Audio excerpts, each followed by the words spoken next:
So no one told you life was gonna be this way. Your job's a joke, you're broke, your love life's DOA. It's like you're always stuck in second gear. Or when it hasn't been your day, your week, your month, or even your year, yeah. You thought we were just singing to a sitcom theme song, right? You were having the time of your life, clapping your hands. No one has told you that in the near future, you're going to see things you have never seen before. Okay, let me stop with all this. Welcome to another episode of the In All Honesty podcast. My fabulous name is Oliver Rao, and today we are asking, what are things you understand better now that you're an adult? And this, I will remind you that I do put out prompts for my episode on Thursdays on my social media. That is at Olive Orao, and you can find discussions in the comments and just be able to contribute to the next podcast if you have something relatable. And with that said, I also need to remind you that there is partnership opportunities on this podcast. If you want product placement on YouTube, here you are. On YouTube and every other streaming platform, you can have advertisements, you can sponsor an episode or a season, or you can have a mention on whatever episode you want. I'll be more than happy to partner with you, but let's get into what could be one of the most juiciest episodes so far, because people didn't know adulting is like this. And we all agree. When I started this, when I was going through the responses, we all agree that adulting is a scam, the greatest scam to have ever existed. Okay, that we all agree. Okay, let's get to the responses. I asked you, are there things that you understand better now as an adult? And someone said, enyewe hawakwa wachoyo, hii pesa hakuna cha ukweli. Our parents were not mean. Really, there is no money to give. There's no money to dish around. They were not mean people. You understand now? You get it? You get it? A lot of it was, a lot of the responses were quite similar. So maybe some will just go through and you'll understand why I'm saying this. Someone else says, our parents' choices, that is financial. For me, morality-wise, just stuff we took for granted. Yes, the crisis of morality that you will always be in. And I remember, my biggest cringe is always shaming, girls who didn't have their own money or girls who dated sugar daddies. I think of that time and I just honestly cringe. I should have known better, but I didn't know better, because where was I supposed to learn this other unconventional way of life if I had been taught this one? But the greater thing is that now I acknowledge and I'm a better person. Someone else says, my mom. Oh my goodness. This is so short, but it hits so deep. As a woman now, as a grown-up, I understand my mother in levels I cannot even. And I've had a lot of people who say they really fought with their mothers when they were young. They didn't get along with their mothers at all. And now their moms are their best friends. And that's mostly for women. I think I've heard of that from women mostly. The instances of men whose stories I've heard about their mother, they really loved their mothers growing up. They were their mother's best friends. And now they're just not. They cannot see eye to eye. I don't know what the difference is. That probably could be an episode on its own. Someone else says assertiveness.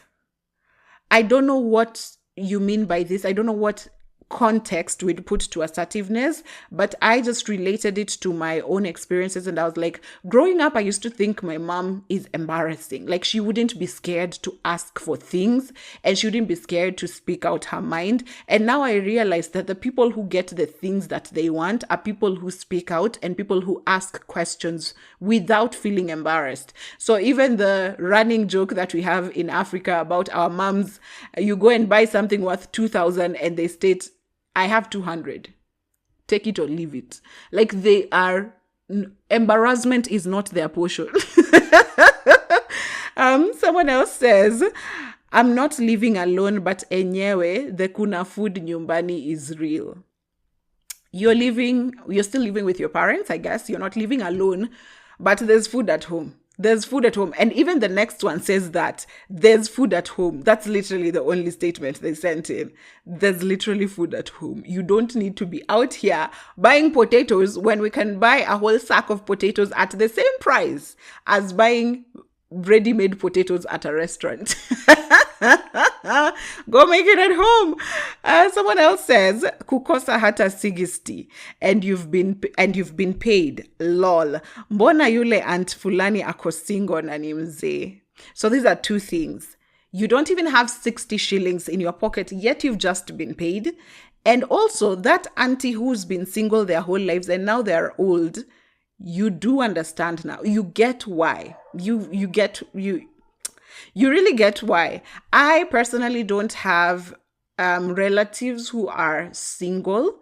I think the first generation of like single people in their 30s is me and my cousins, or rather, like we've not seen that before. So, but there was some unconventional relatives. There were like, say, women who have like, say, aunties who have one child, or aunties who broke up with their husbands, are not together with their husbands, they got divorced.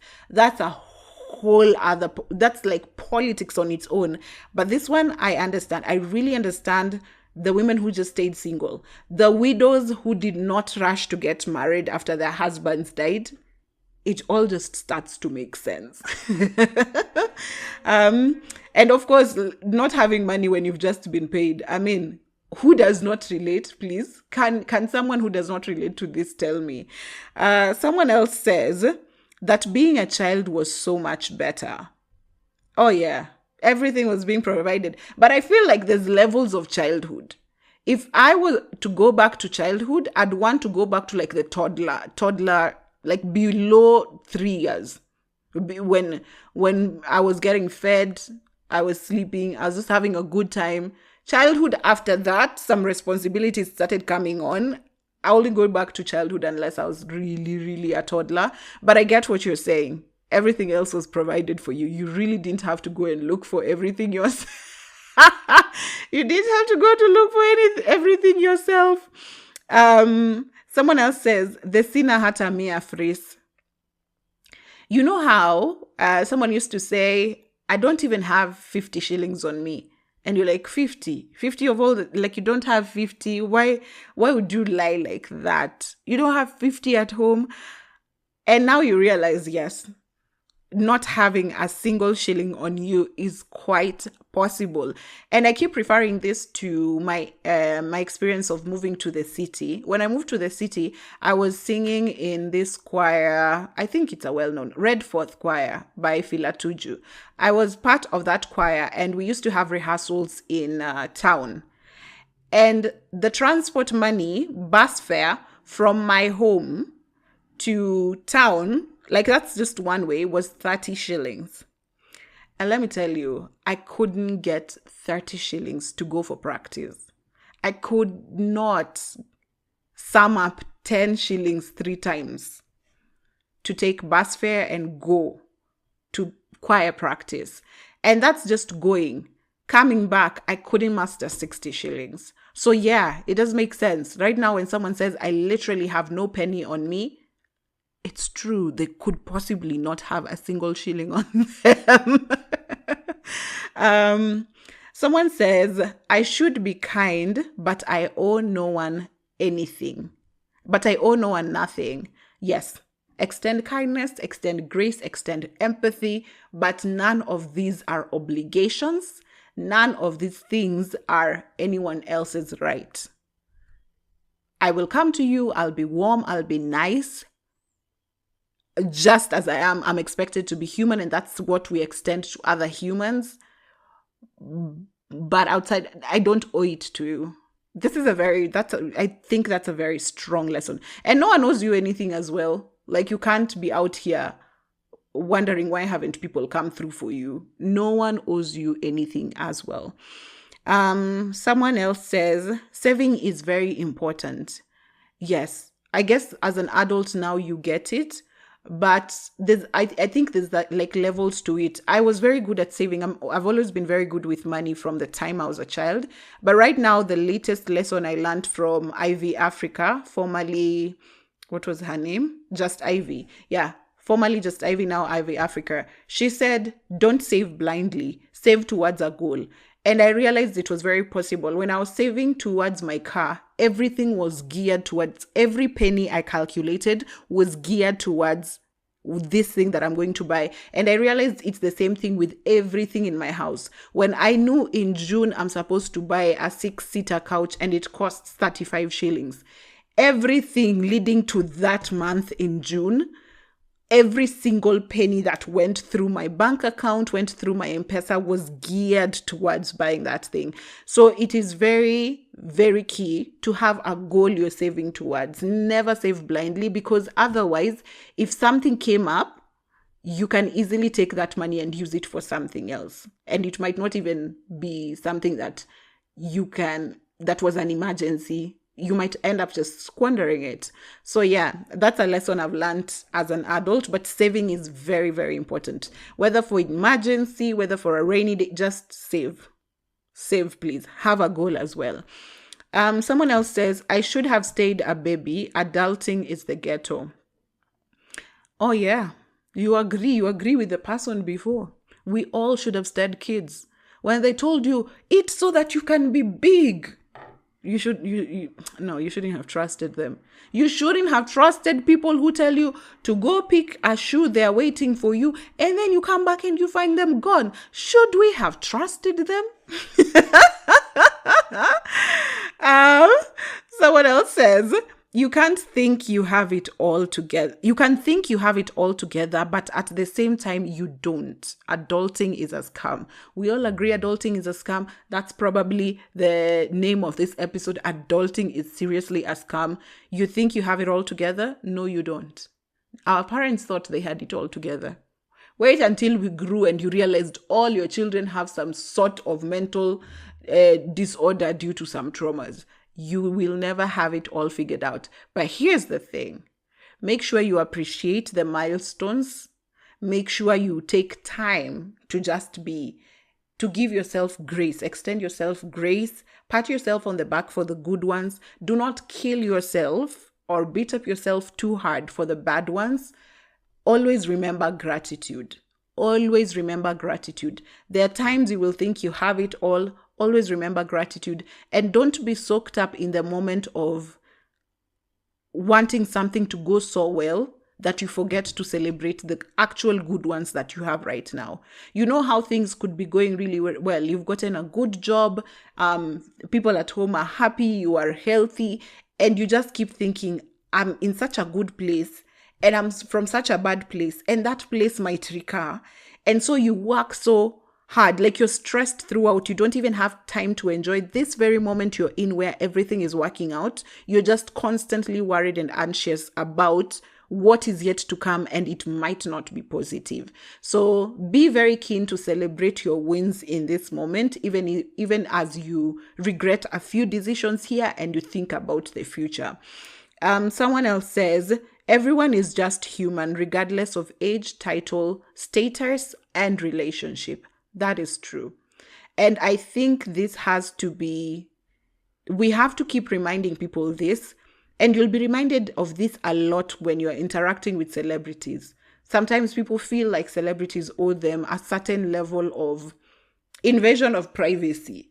Or when you're talking to, have you ever met these people who we think are movers and shakers, and you don't realize they too experience imposter syndrome? They too sit in places and are like, oh my goodness, will I even match up? Will I even fill this shoe?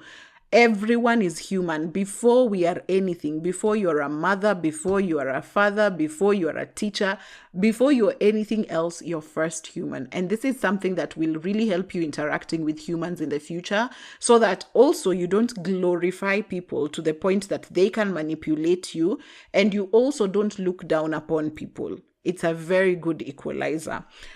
Someone else says, the cost of food and how ridiculous it is. Honestly, food is ridiculous. I thought food should be like it's needed for human sustenance. Why is the price tag looking like that? Yes, the cost of food is ridiculous. And for someone like me, I honestly don't understand why restaurant foods are charged like that. Can we all just adapt, making good profit and not trying to rip everyone off? Someone else said, unaweza kosa hata 10 bob. Yes, we've talked about this. I could not muster 30 shillings to go to town. It's very possible. And these are things we didn't understand as children. You're just like, can I just have the 10 bob? And now you start understanding. Of course, it's mixed up with some frustrations and some probably mental instability in that moment. You used to see these stories on news where a parent has burnt their child's fingers or they've burnt their child's hands because their child took 10 shillings from the house, or they took 20 shillings from their house. And you thought that is so drastic. But in that moment, with that person having gone through everything they've gone through, they're just mad. Like their sanity is not with them in that moment. I'm not justifying what they're doing. I'm just trying to make you understand. Sometimes when we were growing up, we thought 10 shillings is just 10 shillings. No, it's not. It's money. To come by it is honestly a privilege at some point. So these are things we didn't understand earlier. Now it makes sense. Someone else says that one or no child is enough. Juwe, being a single mom, all bills na school fees. There was, I think in the African societies, we emphasized on having multiple children. So if someone didn't have children, they were shamed. If you had one child, you were shamed. If you had two children, you're at the verge of being shamed. You're supposed to have like way more children. But right now you're just thinking, and even women literally want more children. There's men who want more children. But I'm seeing a lot of parents now just like trying to weigh the economy and their situation and seeing, can we add a child? But genuinely in your heart, you do desire another child, but you have to weigh that financial burden that's going to come with it. So yes, we didn't understand that earlier. We didn't understand how, I'm guessing our parents, they held on to some traditions a bit more strongly than they held on to logic. And so they had way more children than they could take care of. And now you start realizing that having one child is okay. Even if that child is spoiled, because there was always the reasoning that you'll spoil your child if they're alone. What if they get spoiled? Isn't that something nice? Even you, if you were to be spoiled, so you'd be happy. And having no children, I'm seeing more people embracing having more children, but it's still something that you will still meet a few people who will shame you for it, or will try to make you feel guilty for it. But we're headed there. At least now I'm seeing more women even out speaking that I don't want children. Oh, I've even had a couple of men say that. So I'm glad that we're evolving. It takes years for a certain mentality to change. So patience is key. Someone else says, it is easier to judge other people's mistakes rather than checking and correcting yours. Oh, yes, the speck in another's eyes and the load in yours. Yes. And let me tell you, me, I've struggled with this so much. And I think because I've always been in a position of responsibility. And in most cases, in a lot of cases, I've been right. So I think in moments when I'm wrong, it's really difficult for me to accept that, because a lot of times I'm right. Almost all the time I'm quite right. So yeah, I can understand how just checking, always like pointing out how other people are wrong is difficult to also check yourself and just realize, oh, wait a minute. And let me tell you, hasn't religion emphasized this for us? If you go to I can speak for the church people. I don't know about Islam and other religions. For us Christians, this is such a huge thing. Like, I think this is an entire topic on its own, where we've always thought of sins that were bigger than ours. We've always thought of something else as a bigger sin. Like, you could be seated sinning here, but you look at another person sinning and you're just like, that one of theirs is too much. So yeah, we realize now it's very difficult to check yourself, but the acknowledgement of, even you are flawed and should check yourself, I think that's a good start. And I would be happy if all of us would do that. Someone else says, patience is important. It will keep you from a lot of stress. This I can attest to. And a lot of times your parents would tell you you'd want something, and you'd be told, wait, we have to do this and this, there's a process to it. But then you realize now that you've been conned, now that you've tried shortcuts and they've not worked, you realize, okay, take your time, be patient, it will come to you. Otherwise, you're going to get conned. Otherwise, you're going to get stolen from. Otherwise, you're not going to have the time to analyze particular details that you should have and dodged the bullet as you should have. Patience is key in everything in life. Take your time. Someone else says, and we all know, if something is too urgent and it's not a matter of life and death, it's probably a con. Go back to our episode, probably 2-3 episodes before this. Yeah, you'll realize that the first sign of you're probably getting conned is how urgent that person needs that thing. Someone else says, being broke for days after payday. Being broke 4 days, sorry, not 4 days, 4 days after payday. There's food at home. Those are two things again. Yes, you can be paid yesterday and be broke today. In fact, you can be broke before you're paid. There is more month than money to your days. Anyway, there's food at home. We all agree. Sometimes there's just food at home. Although I know I and my guilty pleasures, everything I do to get money is so that I can afford not to cook. If I can buy that food from someone, if I can get someone to cook for me, is all I work for. Every day I wake up is all I work for. Someone else says, Sina Pesa was not a facade to Nyima me cash. Yes. When someone told you, I don't have money, no, they were not being mean. They genuinely could have not had money. And we also need to understand when I say I don't have money, it does not necessarily mean that I have no money at all. It could also mean I have money, but it's not for this particular thing. Like I told you when I briefed you on the trip I went in January, everything, like there are times I didn't even have food in the house, but I can't touch my trip money. This money has been set for this trip on this day. And I know messing up this messes up like 5 other people. So sometimes money is tied up to something. It does not necessarily mean that when there's money, it is actually disposable. Someone else said that unaweza kosa mia. This mia thing, it's actually something in Kenya. When someone says, when you ask someone for something or when you ask someone to buy something and they tell you, I don't even have 100 shillings. It's a very common Kenyan phrase. Probably you've heard it from a lot of your parents if you're Kenyan. So that's what people are referring to now. Now you do understand. Someone else says, weather for 2 is a scam. I can't be cold and someone is tugging on my blanket. I have said this before. Baby making weather, it honestly is a scam to me.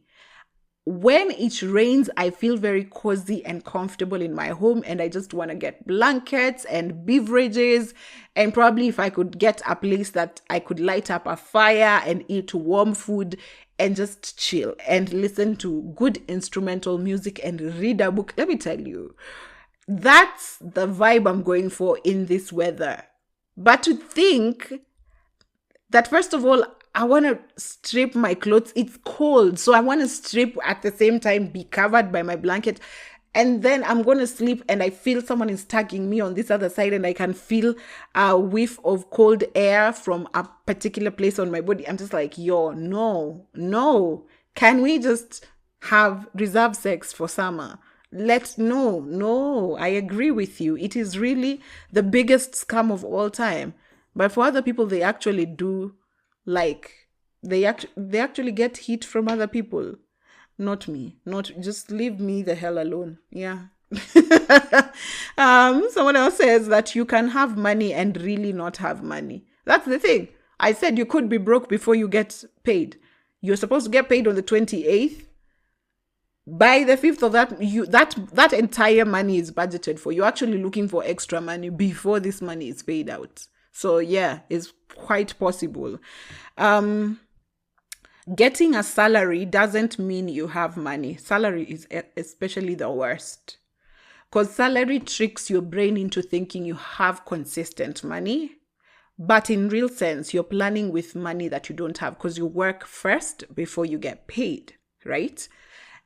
And salaries are great, especially with building a career, setting yourself up in a certain sphere, magnificent. But you have to be very careful when it comes to salaries because you might get addicted to the cycle and you might realize you might not necessarily plan ahead. You might not necessarily plan for the future because your head is tricked into thinking there's money coming at the end of the month. There's money coming at the end of the month. And so you might find yourself a bit, just a bit laid back on especially things that you'd want to achieve in life. So yeah, salaries, we now know, we know better. That you can be working and still don't have money. Same thing. That's another person who said it. That one said salary, that you can be working. Yes. Honestly, and the culture we have in Kenya about not paying interns, paying people very horrible rates for jobs and thinking because you're desperate, I can pay you anything. This is such a horrible culture. If you can, please break it. If you go to a place where they want to offer you a job with that mentality, please call them out. Let us undo these cultures that are not working for us. Someone else says that still waiting to feel like an adult at 22. But you're not. I'm 30 and I'm still not an adult. You never get there, if I could say so myself. You will never be an adult. You'll feel like you're insufficiently an adult for a very long time. A very, very long time. Because adulthood is a scam. It literally does not exist. There's nothing like now I'm in the space where I know what I want. I know what I'm doing. I know. No, that thing does not exist. When people say adulting is a scam, it's because it's literally, adulting does not exist. You will continue to question things. You will continue to learn things for as long as you live. And someone else says that it's actually possible not to have 100 shillings. Again, 100 shillings statement. I used to think my parents were lying. Now you know. Someone else says, bills, baby, bills. Oh my goodness, bills hurt so much. And I usually tell people, my worst thing about existence right now is rent. If I had a place to lay my head at night, I literally would be lazier than I am right now. Like bills. Someone else saying turning off the lights because electricity bill. My dad would turn off the lights everywhere. Like he'd go, even after you've come from rooms, he'd go around just turning off lights. I personally would turn off lights because that's what I was taught. I was a very good child to raise. That's a whole other podcast topic. I was a very easy child to raise. So I was told I did. So you literally just switch off the lights. And it was because of the electricity bills. And bulbs were not like the ones we have right now. And right now, even in my house, like literally, I'm recording in my bedroom and there is no light in the living room, kitchen, bathroom. I don't have light on anywhere else. And it just became a culture. I don't know if that is saving me any electricity, but I just know I think it was instilled in us because they needed to save money for electricity. And let me tell you, postpaid KPLC bills, ridiculous. If you're running an entire family, and right now I'm thinking we have more machines. If you have a washing machine and you have a family, you have instant showers, you have hot water kettles. I do not know how much money you guys are paying for electricity bills. I do not know. I don't think I want to know. Someone else says, paying for convenience. I saw my relatives enjoy struggle lifestyle. One of my cousins did not, and now I get her. Oh my goodness, the way people who did not want to work or struggle were shamed, the way it was not acceptable for you to have something if it came easy. Are we ready for this podcast episode? Are we ready? And let me tell you right now, I know I will pay for anything that will make my life easier. Anything. If there's a washing machine, if there's a shoe washer, if there's a mop that can mop the house while I'm seated, if there's a robot that can do all the work, if you can get a chef to cook for you, if you can get anything that will get the work off me, I'm going to buy it. And honestly, paying for convenience is something that I aspire. Like in my life, I just aspire paying for convenience. And some of the things that I've mentioned before are things like, you see how sometimes I want to go on a vacay, and going to Mombasa is really easy. But usually, the convenience, I am willing to wait a little longer. If I was to go to Mombasa in a month, I'm willing to wait for 3 months so that I have enough money for a flight and get there in 40 minutes rather than go to Mombasa in a month and get there in 7 hours. Yeah, no. I'm going to try and get money to pay for convenience. And it's okay not to struggle. It's okay for things to come easy to you. I know we have a struggle mentality in Africa. Please try and decolonize your mind. A lot of our cultures and traditions right now are based on colonialism. We were doing a lot of things for the white person. Please decolonize your mind. Allow yourself to also be baby girl, okay? I loved this. I really loved this. Someone else says, I don't have money, yet it's end month. Oh, welcome to the club. How long did you think it would take before? Welcome very much. Some other a bit longer responses that I got. This is something you learned. I will remind you, the prompt was something you understand now. Clearly, you now do get it, but you didn't earlier. And now you get it because you're an adult. Huh? This person said, men will do anything to use you for their own selfish gains. Be patient like a man. Think like a man and act like a lady. So I guess she's talking to women. Move these streets like a man. Men are demons roaming on earth. I know that verse from the Bible. The devil is scouring the world, the earth, to find souls to devour. I think it sounds like that. Yeah. Anyway, she finishes with adulting is T for tough. Children are expensive. Love is a scam. Depression is real. Who has hurt you? Who has really hurt you? The depression is real is let's that is a discussion. We didn't even realize our parents were going through depression. They might have been fighting and going through particular mental situations that were draining them, and we just didn't have enough information about mental health at the time. So yes, love is a scam. I don't know about this. I'm a lover of love. I'm always out here watching rom-coms. I don't know whether it's a scam. I want to believe that love is a beautiful thing that still exists. But guys, love doesn't happen for everyone, especially romantic love. Yeah. Children are expensive. This is common knowledge. Oh my goodness. The minute you find out you're pregnant, start looking for millions. I don't know.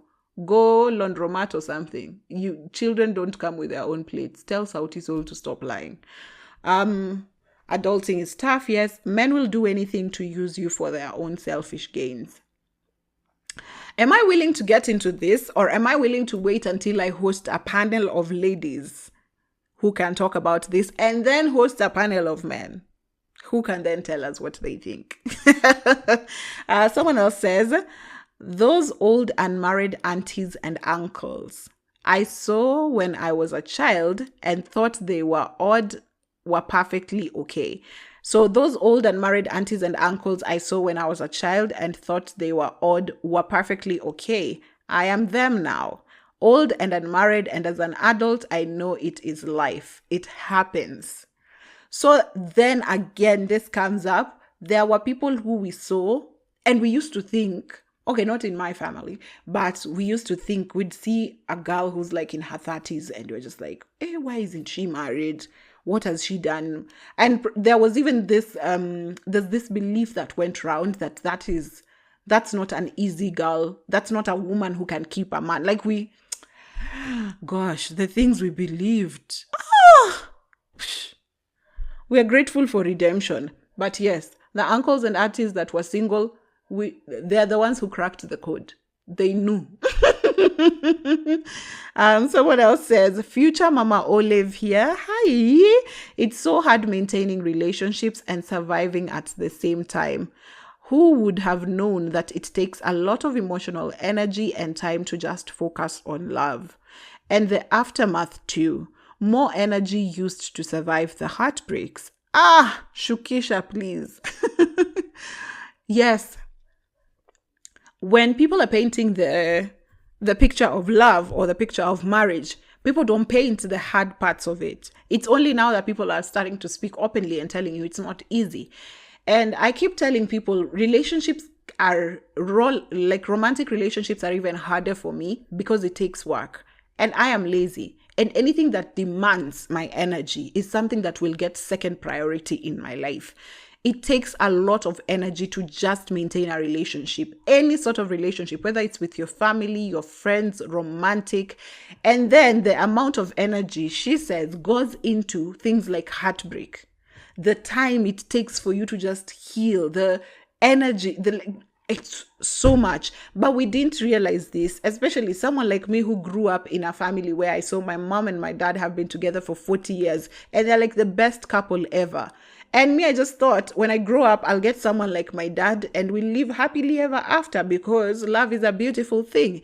It's only now that you start dating and you realize my mother must have made so many compromises to be with my father. My father must have made so many compromises to be with my mother. And to think that they're actually two different people, even like the polarities are crazy. I think, well, I've never got them to do the personality test, but I think my dad is an introvert and I think my mom is an extrovert. And I'm just thinking the amount of energy that has gone into this relationship and for them to sort out anything that they had to sort out so that their kids didn't even get sucked up into whatever arguments or fights that they might have had. I think, man, I can't even begin to can. It must have been too much. Someone else says, when my mom used to say, wewe lala kabisa, siku utaanza kuamshwa na shida zako utajua usingizi si chakula. Hey, let me tell you, Maina, shida zangu have now caught up with me and where adulting is just the ghetto. So, your mom used to tell you, you will not eat sleep. Continue sleeping. There's a day, your problems are the ones that will wake you up. You don't need an alarm clock. And now you're just like, by 6 I'm up. I'm just looking for. By 6, you literally don't need to set an alarm clock. Whatever it is you're thinking about will wake you up. Well, isn't it life? Isn't it life? What are we supposed to do? This is us a little longer, but I hope you bear with me. Someone else says, well, let's just say I get why people work but never seem to be getting any richer. This adulting-ish is the ghetto. Ebu tell me mtu anafaa kusurvive aje na hii economy ya Ruto bila job or steady source of income. As I'm writing this, I quit my job a week ago because it was emotionally draining and it ended up affecting me physically. Mpaka I would get muscle pulls in my toes, my pelvis, and would get stiff and chronic back pain na headaches. I was constantly sad, I'm a kids soccer coach and fitness trainer, so you know having low energy doesn't help. I have social anxiety too, and let me tell you, having a boss who gaslights you is just hell. So it got to a point I couldn't take it anymore, and so I was like, fuck it, and I quit. Lakini the bills to be paid in this Zakayo Mtoza Ushuru's government, where I was paid my salary on 4th, and I'm typing this, let's say, I'm a few thousand shillings away from poverty. I am happy that I quit. Hell yeah, but I am scared as fuck too because I recently moved out from home and I'd rather die than go back home. Wow. Anyways, your podcast keeps me going and I'm trying to get some gigs online as I figure out the next step because where I am just too emotionally drained to get back to my work. But bills have to be paid. Also, give tips on what else I can do to stay afloat. Thanks. I know this situation way too familiar for me. You have to survive somehow, but somehow the world has no use for you if you are dead. So if your job literally is taking a toll on you mentally and physically, let it go. That's if you want to stay alive. If you really enjoy, probably you have a struggle kink, go ahead. But I'm very proud of you for actually quitting your job. There's a time to call it enough because you're dealing with first a toxic boss. You're dealing with a very strenuous environment as a job. You have to work with a lot of invasion because, as you say, you are socially anxious. So there's a lot this job is taking from you and you're just not getting enough. What for? Money, just to pay bills. And you also just left home and you don't want to go back home. That I also understand so well.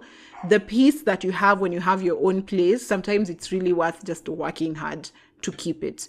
I really do not know what you can go into. Try your hands on everything. What I usually tell people that helped me keep afloat was that I didn't choose. At the time, I was a beggar. I didn't choose. Yes, I'm a trainer, but if a writing gig comes through, I train myself to write and write. Yes, I've never designed anything before, but if someone tells me, can you design this? I'll give you a couple of 1,000 shillings. I'm going to go into Canva and find a way how to do it. Like I didn't choose anything and I was very willing to take up anything, even if it wasn't in my line of expertise. So I'd tell you to keep your mind open. Anything that comes through, you go for it. Anything that comes through. If it's a full-time job that's asking you to be a secretary, I don't know, go try it. If it doesn't work, leave. You won't lose anything. Just try your hands in everything and you'll find, I think you'll find one place that will work. And hopefully even you find a job that's still in your expertise that will pay you way better and you will be in a happier place. I'm really hoping all of that for you. But right now I can't give you specifics on what can work. But just try your hands on everything. Any opportunity that comes your way, grab it. And I know this situation is really good in the sense that it develops your character so that you learn how to be opportunistic. You actually see opportunities where there's a gap. And also, you're very, in that sense of desperation, you're very quick to take up things. Unlike when you're a bit comfortable, you're just, let me see. Yeah. So I'm really wishing you all the best. You've done well for yourself this far. You will be fine. I promise. Someone else says, hello, Olive. Let me tell you a story of a woman who used to be our neighbor back in the day. This woman had 5 children with 3 different men. Everyone, including me, considered her a bad person because how can anyone have children with 2 different men, let alone 3? It's just bad, right? Clown face. Fast forward to 2016 when I met the love of my life and we moved in together. 2 years later, we welcomed our first bundle of joy. We later broke up and I went back home. Guess who gave me a shoulder to cry on? A male friend of mine, clown face. One thing led to another and boom, I'm pregnant. Guess who now has 2 kids with 2 different men? Yours faithfully, Magdalena. Her name is not Magdalena. I just went for that. Thinking about it, maybe our neighbor was not as bad as she was painted out to be. We just didn't understand the situations that might lead her to ending up with kids from 3 different men. And to imagine that those days people were not so informed about family planning and contraception, we shouldn't have judged. The levels women have been judged for doing literally anything is crazy. The normalization of shaming women for literally anything is wild. Like right now, I look back and I'm just like, why were women shamed for every damn thing? Because I'm thinking, let's say these men were abusive. She decided to leave. If at all she got pregnant and decided, I don't want children from a different man, if she aborted, would you have judged her any less? Would you? If at the time she was not, she was getting married to another man, that in itself is another problem. You left your marriage to go and engage with another man. That in itself was a problem on its own. And then with this man, you now do not have children. It's been 2 years, it's been 3 years you've been dating this person, you don't have children with them. Again, another point of shame. Like there was no right thing. There was no right way for a woman to exist. No right way for a woman to exist. And I'm so glad that now we are older, we're looking back and we realize that was just outrightly mean. We don't know what that was. We don't know who set up that system. And we were just basically, that's how we were indoctrinated. We were just indoctrinated into this system where we are supposed to judge any woman who's been involved with more than one man, any woman who's had children from more than one man, any woman it's crazy. Things don't work out. People can go on. I was listening to the No Name podcast the other day, and Brian Banacho was saying the future of families, where he's seeing us going, the future of families will be blended families. Step brothers, step sisters will be a very normal thing in the future. So you better realize that people are now not normalizing struggle. People are thinking, if love isn't working, I will leave. We'll figure out how to raise our child. And that's how the future is going to be. The future is going to have multiple children who are raised healthily in blended families. It doesn't always have to be such a bad story. And Rose, I guess you are, and Magdalene, I guess you are pregnant now. Safe delivery, baby girl. I'm glad that you have learned this lesson. It's sad that it had to happen to you for you to extend that neighbor grace. But anyway, we are glad. Any lesson we are happy for it. I hope you have a safe delivery. I hope your family thrives. I hope your blended family thrives. If you're co-parenting, I hope it goes well. It stays healthy. You just thrive. All the best. Another response I got was a couple of lessons. So this person tells me, let me start off by acknowledging adulting is a scam. Haven't we said this throughout the episode? It's already a scam.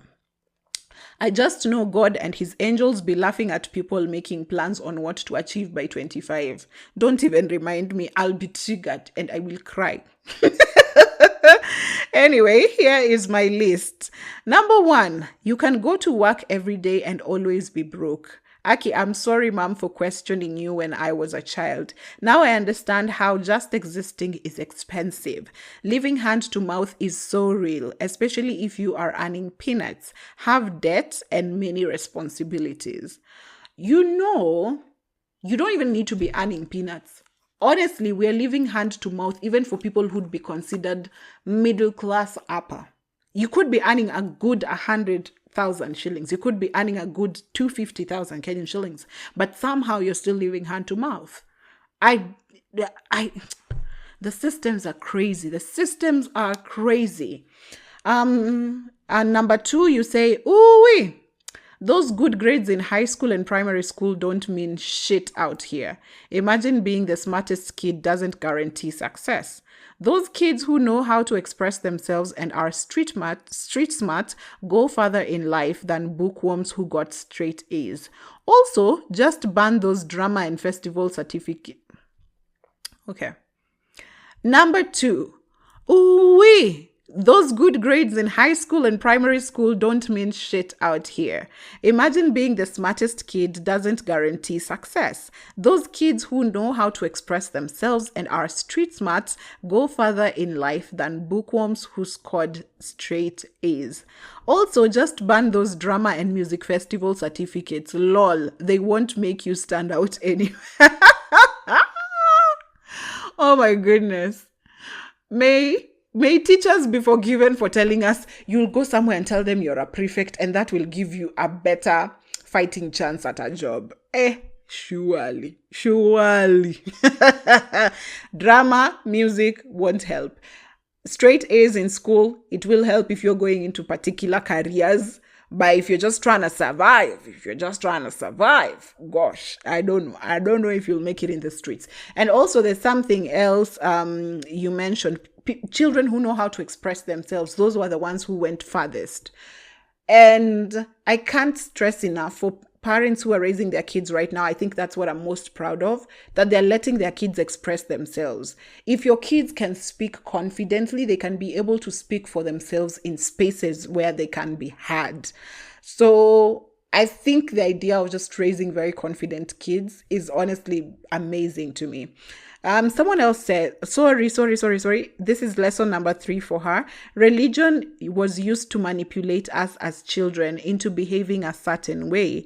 Because why were we threatened that we will burn in hell for just making little mistakes, which is human nature?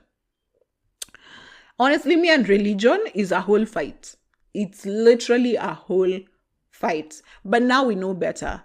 It would be worse if you grew up, see what religion does, and still not question it. But I think it's a very beautiful space to be in, to actually acknowledge that this does not necessarily mean that everything we were taught is right. And I also have to make these decisions for myself independently. So yes. And then the 4th lesson you're saying is, the 4th thing you understand better now. Bitter pill to swallow, but unless you were born in a rich family, your chances of becoming rich are extremely limited. You expect to be in the same place with someone who had access to the best education, healthcare environment, and have a trust fund. You can hard work. Hard work can only get you so far in a capitalistic society. That is true. You can get rich, you can get wealthy, even if you're not coming from a rich or a wealthy background, but you also have to acknowledge that you will have to work probably 7 times, 10 times the energy you have to put in. Someone coming from like a better family, a financially stable family, the effort they're putting in to achieve that thing, you have to put in probably 10 times the effort to achieve the same thing. So it's a lot of hard work. The ground is not level and you'll just have to fight it out. And it's also good to acknowledge this because it really helps when it comes to comparison. A lot of us compare online. You're just looking at people and you're like, Nani is here now. Nani has done this. But do you consider the privileges that they have that have catapulted them into that space? And do you consider some of the privileges that you might have that have set you in a particular place where you look at others and you're thinking, why aren't they working as hard? Why aren't they achieving the things we're achieving? And we were in school with them together. So it helps you check your privilege, and it also helps you with that comparison that comes along with your peers when people start achieving things. Take your time. You're on your clock. You're on your lane. Just be patient. You'll be fine. Okay? That was the last response that I got. So I'm going to go into some personal ones that I particularly have just learned. Being an adult, I understand way better now. I hope I won't take a lot of time. But anyway, my first one is, this is so hella funny. Bribes have existed since time immemorial. And I want to, this was specific because when I get pulled up now, I know exactly what's going to happen with the policeman. So if I get pulled up on the road, you just know you're in Kenya. But when we were kids growing up, my dad would get pulled up when, let's say, we were traveling home. My dad would get pulled up and then he'd leave the car, the driver's car seat, and go and meet the policeman at the back of the car and then come back. And I remember me and my sisters just thinking, oh, my dad is so good at negotiation. I wonder what he's told the policeman. Oh, my dad is so good at negotiations. Well, now that I've been pulled up a couple of times, I just realized, okay. I get it now. Sorry. My second one is our parents too don't have it figured out. And this one I learned in 2016 when my mom and my dad called me in. And they were concerned about a few things. They were concerned about my sister who was not in the country. They were concerned about also me, just basically how I'm moving and how things are happening. They were concerned about some of the things they've taught us that they see is not working for us now. Because one of the things was, I don't know, we were very secure. My mom, I don't know, my parents made sure we were very secure and guarded. So it's only when we are older and we're supposed to fight for spaces that they realized our kids are a bit timid. Our kids don't go for things. Our kids are not aggressive. Our kids don't ask for things because they're not used to asking people. We told them never to ask. So that's when my dad literally confessed, and in his actual words, even we didn't know that was a fault on our part. He actually said that. So it is at that point that it hit me, oh my goodness, these two are humans. And it is at that point that I keep saying, adulting is a scam because adulting does not exist. At 60, you will still be guessing. At 50, you will still be guessing. You'll still not have it all figured out. So yeah, something else I learned is that mainstream societal beliefs and practices are indoctrinations. Our relatives who didn't follow the set course were cast out and cast to doom. So why I'm thinking societal beliefs were sort of an indoctrination, it feels like a cult to me at this point, because of the way I saw, and we've discussed it in a previous response, because of the way I saw women who didn't have children were treated. People who were old and were not married. Even this happened even for men. Like, men were literally shamed if you were in your 30s and you haven't brought a woman home. That was a whole thing. It was like you'll even have an intervention just summed up for you. People who say, I remember my experience of moving out of my home into my own house. That in itself was a whole thing where I just realized, oh my goodness. We've still not... Like a woman moving, and I a lot of people told me, you only move from your father's house to your husband's house.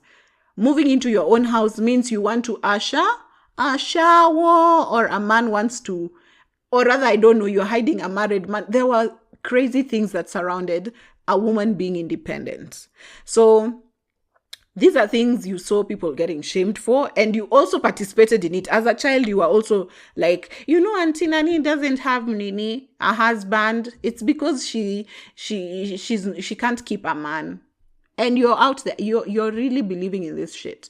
But now I'm older, I realize that society is like this cult, and it has a set of rules.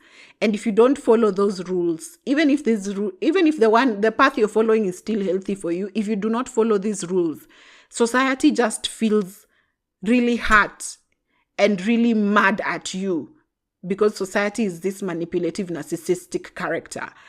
Society just feels mad at you and makes sure that you are shamed until you question your own sanity. So yeah, that's one thing I understood. It feels like indoctrination. It literally feels like a cult. I keep saying someone else. My fourth lesson was the church, especially organized denominations, guys, encourages classicism. I grew up, when I say organized denominations, I mean like the Catholic, PCA, AIC. I grew up in AIC. There's these churches that have existed since time. Leave the Pentecostals alone, the one that came, Sijui Akina Mavuno. The churches that have existed for a while and have like a structured capitalist system, those churches really encourage classicism. And you'll see it even with the pastors, the branches they have, the type of congregants that come to that church. I as a child that just thought I couldn't fit in, because I feel like there were three groups. There were very rich people in our church. I went to a church where, hey, Kalenjin Tolas. I went to a church, we grew up in a church that was for the bigwigs. So there were very rich people, like I'm talking moguls, I'm talking people whose kids went to the United States and studied there. We never saw them again. I'm talking about people who millions was pocket change. So there was the very rich people. Then there was us, the middle class, who didn't feel like we lacked, but put next to the children of these tycoons. You're just like, yo, I am the poorest. And then there was now the actual people who came from disadvantaged backgrounds. And these were most of the times the charity cases, which now looking back, I realized was so dehumanizing for those families. I don't know. Yes, it's helping, but I feel the helping with, can we all come together and do this for Nani? They don't even have food. And this is an announcement made to hundreds of people. I'm just thinking, looking back now, it's sort of weird for me. So there was a lot of classicism. And at the time, I just thought, because I don't fit in any circles. I've always been an awkward person my whole life. So I don't fit in any circles. I just thought maybe it's because I'm awkward. But now looking back, I'm realizing there was an aspect of classicism that my small mind could probably not process at the time. But religion, classicism, capitalist system, leave it. It's another podcast episode. Another lesson I heard, our parents are shitty humans too. They really are. So, I mean this in the best way possible. Like the same way you do things that hurt other people, the same way you meet people who do weird things that hurt other people, our parents are not any different. They too are human. And our parents have had to do things in the name of God. Our parents have had to do things in the name of saving face. Our parents have had to do things in the name of choosing family. So your parents are not innocent as much. And there's also the aspect, there's this meme. That's why I laughed when I was reading this. There's this meme where someone, it's not even a meme, I think someone just tweeted and asked if everyone's mother is the son of the world, the beautiful soul, the heart so big. If everyone describes their mother like that, then who is that woman I've met at the reception of that office I'm from, who's just like has a dark heart and a bad attitude? Whose mother is that? So then you realize that, our parents too are not very innocent people. And I'll tell you some of the things that made me start questioning. My dad worked in banking, and now I have banking friends, friends who work in the bank. And sometimes you're talking to them, and they tell you stories of the things they do behind the scenes, and you're just like, is my father really innocent? Do you think this man was upright, that if God came today, he'd go to heaven? And then there are things like my mom has done a couple of things. She first had a tailoring shop, then she had a salon, and then she was a teacher. She's been a teacher her whole life. So I'm thinking, even my mom herself complains of how tailors are liars. So I'm thinking, when you were tailoring, were you also lying? When we say how much people in salons gossip, my mom had a salon. Even you complain of how much gossip there is in the salon. When you had a salon, were you gossiping? Okay? And then my mom is a teacher. If I told someone right now, that's literally a running meme in Kenya right now, where there's a sound on TikTok, oh, mwalimu wa math, tell me where this is because you said I wouldn't go far. well, tell me where this is. So we don't have the best things to say about our teachers. And I'm thinking, was my mom one of those good teachers? Because we did experience good teachers here and there. Was my mom one of those good teachers? Or was she the kind of person who someone is also seated somewhere just thinking, that teacher? Yeah. So at the end of the day, I don't think our parents are as innocent. And that's something I've only learned now. I look back and I realize they too are human. Another lesson is a patriarchal dynamics that even plays into favorite parent. Now, the patriarchy dynamics is in the sense that from the way our traditional or maybe our families were set up earlier, my dad would go to work the whole day and my mom would run the household. But now I'm realizing this played to my dad's favor because my dad was easily our favorite parent. If you asked us when we were a child, who's your favorite parent? My father. But you can't fault someone who's not there. Who has to literally discipline you? Who spends the whole day with you? Your mother.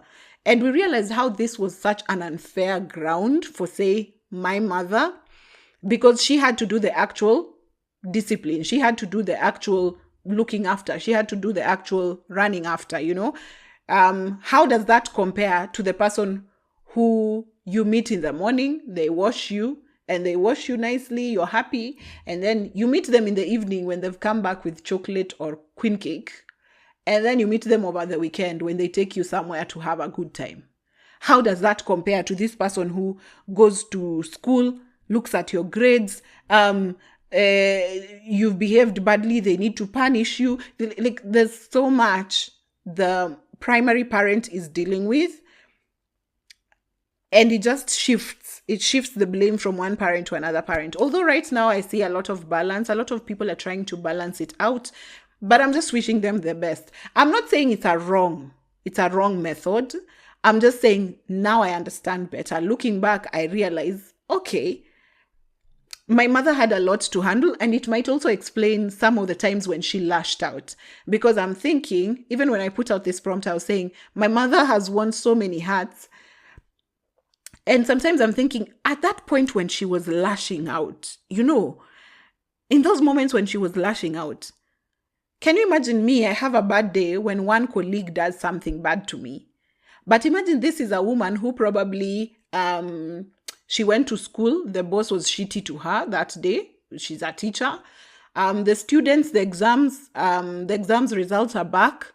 The mean score has dropped. So her track record is not looking good. This is already a bad day at work. This is a woman who leave work and go study because my dad really encouraged us to study. He really loves academics. So he put my mom back through school. He was like, you need to go back and get your degree. So my mom was studying at the time. You finish, you go to evening classes, you study.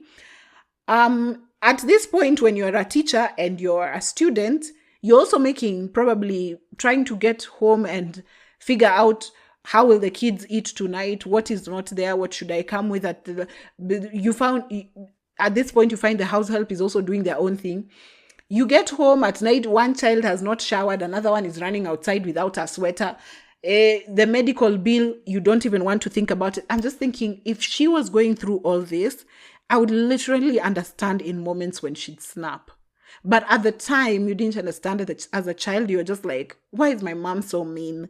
But now you look back and you're like, if all of that was also put on your shoulder, do you think you'd have handled?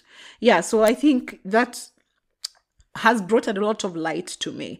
Someone else, I'll stop saying someone else. My fourth point was stable family structures are not as common as I thought it was.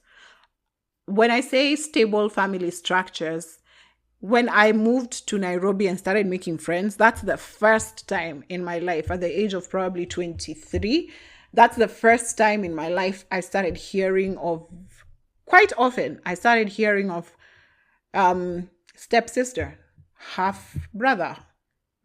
Those were not vocabularies I had growing up.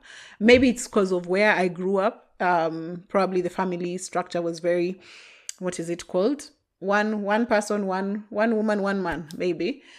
But being in Nairobi is when I realized, oh my goodness, the nuclear family we were taught that father, mother, children, there could be extended children, and it's very, very common. So that's why I'm saying the future of families is blended families. I think it is.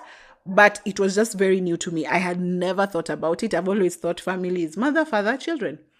And I'd never thought of it in any other way. It was just literally that way. And then the only way a family is breaking up is if one person dies. That's the only way. But I never thought about it. I never thought about half sisters, half brothers. It's only moving to the city where I started talking to my friends and I'm realizing, oh, I don't have a half sister to talk about. I don't have a half brother to talk about. But then the episode on polygamy has been requested, highly requested. So that's an episode that will come. And I'll get people who've come from polygamous families to also talk about it. So it will come. I hope. And the last lesson, the older generations. And by the older generations, I mean even like early millennials. So they're probably in their late 30s, early 40s. Early millennials were literally plagued by traumas. And I realize that now. I acknowledge it. But there's also the aspect of, I know it's too late to save them, because it's very difficult to change someone's mentality at that age, yet their life has worked out. They think it's fine until where they are. So a lot of people are plagued with traumas, and that is grace that I extend to my parents a lot and people of the older generation.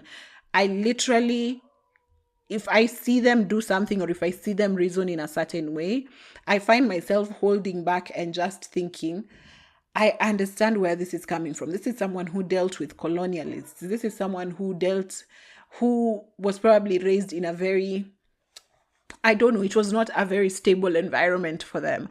This is someone who was literally beaten to a pulp because of a mistake. So they thought just beating a little is still okay for them. So it keeps evolving. It gets better.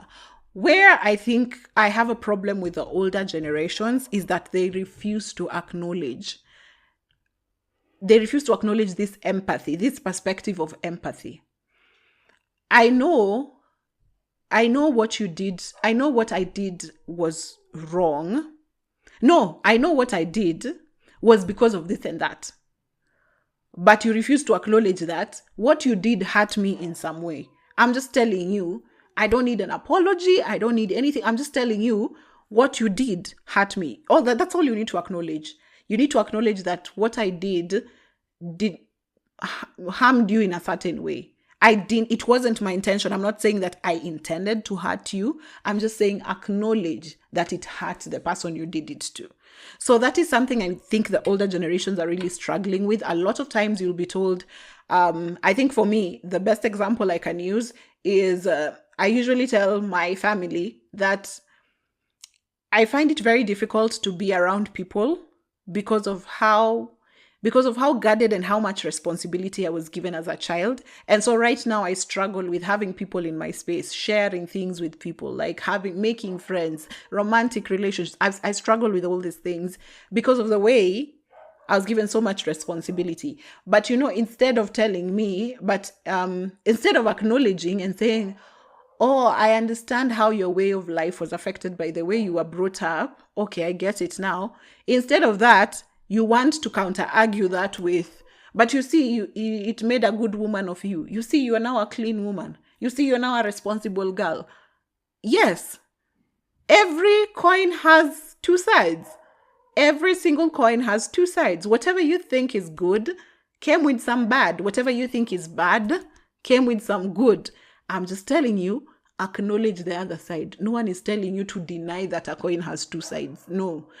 Someone is just telling you, acknowledge that a coin can be turned and there is another side. That's all. I have learned so many things as an adult. I don't think it's enough to fit in an episode, but so far, I think those are the ones where I understand better now. Looking back, I'm just like, okay, I get where it's all coming from. And I think I generally just have an interest in understanding things more deeply than just getting to know that that's how things are. And I think I really, really love the space that I am in right now, where I try to understand. I might not condone what you're doing, but I will approach it from a point of empathy. And it's helped me even at work. I think her name is Inga Shen. She's a TikToker who helps with like corporate consultancy.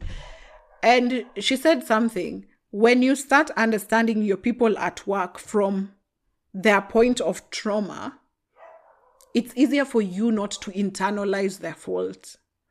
So when someone hates you at work and they're your senior, you realize that it comes from a point of their insecurity and it's not something I've done. And that helps you get along with your day. Than when you actually internalize and think, what's my fault? Kwani, what have I done? And then start investigating and then start beating yourself. And then you see all that. If you just take your time to understand where this person is coming from, most of the time you'll realize if it's something malicious with malicious intent, most of the time you'll realize that this is someone who it comes from an insecurity they have. It has nothing to do with you. So I will challenge you to start approaching a lot of situations by gauging where this person comes from. Just approach everything with a perspective of empathy, and you'll find yourself not taking up a lot of fault. Because a lot of times we take up the fault and move because it's easier, but then it brings in a lot of self-doubt. So I'll just challenge you. Try and approach people's stories from their point of view. Just try to see it from their point of view. And even if after you've had them and their point of view still doesn't make sense, it's okay. Do not invalidate what they feel, because a lot of times you might feel something that the other person doesn't feel. Like when your mother is beating you up and she's saying, I'm beating the mistake, I'm not beating you. But in real sense, she's hurting you. And then your mother says, but you see, now you're disciplined. She refuses to acknowledge that you were hurt in the process. But yes, you are disciplined also. But that was not the right method, right? So at the end of the day, just learn to see people's perspectives from where they're coming from. It helps a lot. And we need a world that is kinder so that all of us are living better lives. Our quality of lives can improve. But if everyone is a suspect, everyone is someone that you want to fight with, everyone is someone who hates you, we can never have enough kindness to share. But with that said, that brings me to the end of this episode. Adulting is a scam.